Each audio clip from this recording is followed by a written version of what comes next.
നമസ്കാരം. Welcome to Geetha's ഭക്തി ഗീതം. വൺ ഡേ വൺ ശ്ലോകം. Shrimad Mahabhagavatam 674th day. Today 33rd shloka of പ്രഥമ സ്കന്ധം 5th chapter. For details please see the description box. Geetha's ഭക്തി ഗീതം, ഒരു ദിവസം ഒരു ശ്ലോകം. ശ്രീമദ് മഹാഭാഗവതം.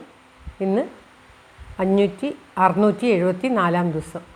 പ്രഥമ സ്കന്ധത്തിലെ 5ാമത്തെ അധ്യായത്തിലെ 33ാമത്തെ ശ്ലോകം.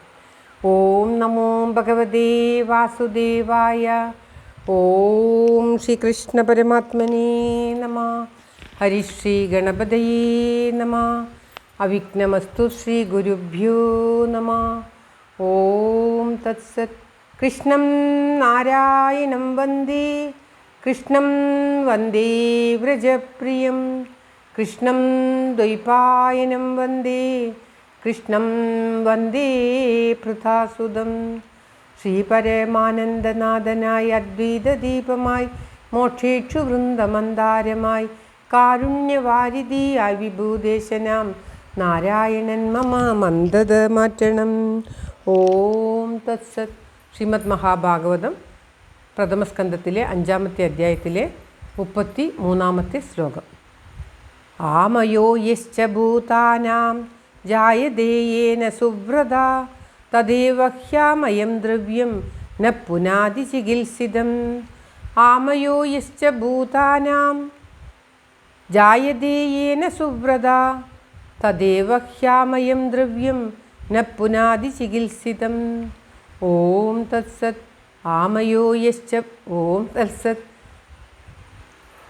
പദം പിരിക്കേണ്ടത് ആമയഃ യശ്ച ഭൂതാനാം ജായതേ യേ യ ന സുവ്രത തദേവ ആമയം തദേവ യ ഹ്യാമയം ദ്രവ്യം ന പുനാതി ചികിത്സിതം. സുവ്രത എന്ന് പറഞ്ഞാൽ ഹേ ശോഭനമായ വ്രതത്തോട് കൂടിയോവേ, അതായത് വ്യാസമഹർഷിയെയാണ് വിളിക്കുന്നത്. ജായതേ ഉണ്ടാകുന്നത്, ഏന യാതൊന്നിൽ. ജായതേ എന്ന് പറഞ്ഞാൽ ജനിക്കുന്നത്, ഉണ്ടാകുന്നത്. ഏന യാതൊന്നിൽ, ഭൂതാനാം ഭൂതങ്ങൾക്ക്, യ ആമയ യാതൊരു, യ എന്ന് പറഞ്ഞാൽ യാതൊരു, ആമയ രോഗം, തദ്ദ്രവ്യം ഏവ ആ ദ്രവ്യം തന്നെ, ആമയം രോഗത്തെ, ന പുനാതി പൂർണ്ണമായും പുനാതി എന്ന് പറഞ്ഞാൽ ശുദ്ധമാക്കുന്നില്ല, അതായത് മാറ്റിത്തരുന്നില്ല, രോഗം മാറ്റുന്നില്ല എന്നർത്ഥത്തിൽ. ന പുനാതി ശുദ്ധമാക്കുന്നില്ല, പൂർണ്ണമായും ശുദ്ധമാക്കുന്നില്ല. ചികിത്സിതം ചികിത്സ ചെയ്യുന്നതായിട്ടോ, പുനാതി ശുദ്ധമാക്കുന്നു. അതായത് ഏതൊരു ദ്രവ്യം കൊണ്ട് നമുക്കൊരു അസുഖം വരുന്നോ, അല്ലെങ്കിൽ യാതൊരു രോഗം നമുക്ക് ഉണ്ടാകുന്നുവോ, ഏതൊരു പദാർത്ഥം ഭക്ഷിച്ചിട്ട് നമുക്ക് ഒരു രോഗമുണ്ടാകുന്നുവോ, ആ പദാർത്ഥം തന്നെ ഭക്ഷിച്ച് നമുക്ക് ആ രോഗത്തെ, ആ പദാർത്ഥം അങ്ങനെ തന്നെ ഭക്ഷിച്ച് നമുക്ക് രോഗത്തെ മാറ്റാൻ കഴിയില്ല. എന്നാൽ ആ പദാർത്ഥം മാറ്റി അതിൽ ചികിത്സ ചെയ്തിട്ട് ഭക്ഷിച്ചാൽ രോഗം മാറുകയും ചെയ്യും എന്ന് പറയുകയാണ്. അതായത് ഈ സംസാരത്തെ ജനിപ്പിക്കുന്നതായ കർമ്മം തന്നെ എങ്ങനെ ഈ താപത്രയത്തെ, സംസാര ദുഃഖങ്ങളെ നശിപ്പിക്കുവാനും, സംസാര ദുഃഖങ്ങൾ ഉണ്ടാകുന്ന കർമ്മം തന്നെ എങ്ങനെ ഈ സംസാര ദുഃഖങ്ങൾ നശിപ്പിക്കുവാനും ഉപകാരം ആകും എന്ന് പറയുകയാണ്. ഉദാഹരണമായിട്ട് ഇപ്പോൾ നമ്മൾ നെയ്യൊക്കെ അധികം സേവിച്ചിട്ട് നെയ്യിൽ കഴിക്കുന്നത് കൊണ്ട് നമുക്ക് അസുഖം വരാൻ സാധ്യതയുണ്ട്. എന്നാൽ ആ നെയ്യിൽ തന്നെ കാച്ചി അരച്ച് ഔഷധങ്ങൾ ചേർത്ത് സേവിച്ചാൽ ആ അസുഖം നമുക്ക് മാറിക്കിട്ടുകയും ചെയ്യും. ഒരേ നെയ്യ് തന്നെയാണ് നാം സേവിക്കുന്നത്, പക്ഷേ ആദ്യം സേവിച്ച മാതിരിയല്ല രണ്ടാമത് സേവിക്കുന്നത്. അതായത് ഒരേ പദാർത്ഥം വിവിധ തരത്തിൽ ഉപയോഗിച്ചാൽ അതിന് വിവിധ ഫലമാണ്. അത് രോഗമുണ്ടാക്കാനും പറ്റും, രോഗത്തെ നശിപ്പിക്കുവാനും പറ്റും.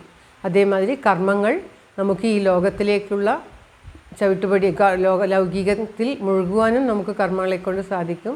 കർമ്മങ്ങൾ കൊണ്ട് ഈ ലോകത്തു നിന്നും വ്യതിചലിച്ച് നിത്യമുക്തി നേടുവാൻ, മോക്ഷം നേടുവാനും സാധിക്കും. അതുകൊണ്ട് കർമ്മങ്ങൾ നമുക്ക് എങ്ങനെ മാറ്റിയെടുക്കാം, ഈ ഔഷധം ചേർത്ത് നെയ്യ് മാറ്റുന്നത് പോലെ കർമ്മങ്ങൾ നമുക്ക് എങ്ങനെ മാറ്റിയെടുക്കാം എന്ന് നാരദർ വ്യാസമഹർഷിയോട് പറയുകയാണ്. വ്യാസമഹർഷിയെ സുവ്രതേ, ശോഭനമായ വ്രതത്തോട് കൂടിയവരെ എന്നാണ് സംബോധന ചെയ്യുന്നത്. ശ്ലോകം ഒരിക്കൽ കൂടി. ആമയോ യശ്ച ഭൂതാനാം ജായതേ യേന സുവ്രത തദേവ ഹ്യാമയം ദ്രവ്യം ന പുനാതി ചികിത്സിതം. ഓം തത്സത്. സർവത്ര ഗോവിന്ദനാമ സങ്കീർത്തനം. ഗോവിന്ദ ഗോവിന്ദ.